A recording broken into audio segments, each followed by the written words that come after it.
আমাদেরকে জবাবদিহি করে যান। মেরে ফেলেন। একজন জিজ্ঞেস করেন স্যার, আমি বলি স্যার স্যার স্যার ওদেরকে নামাই দেন, এই সুপ্রিম কোর্টের সামনে থেকে জাস্টিস করিয়েন না। না না না, আপনাদের লিমিট মানতে হবে। করা হয়নি স্যার। আমাকে অ্যারেস্ট করুন। না না না, আপনি অপরাধ করতে বলেন আমাকে। অপরাধ করতে আপনারা এভাবে নিতে পারেন না, আপনারা এভাবে নিতে পারেন না। আপনারা ছাড়তে হবে, ওদেরকে ছাড়তে হবে।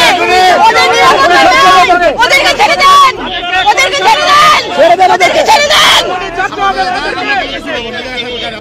হ্যাঁ, দাঁড়ায় থাকবো, আমরা দাঁড়ায় থাকবো। গাড়ি অ্যারেস্ট হিসেবে থাকবে। আপনারা কেন নিচ্ছেন সেটা বলেন। আপনারা কি অপরাধ করছেন?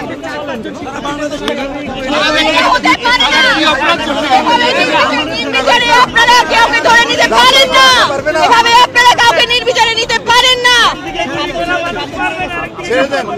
আমরা দেখেছি আপনারা নিরাপত্তা হেফাজতের নামে কি করছেন শিক্ষার্থীদের সাথে, এভাবে নিরাপত্তা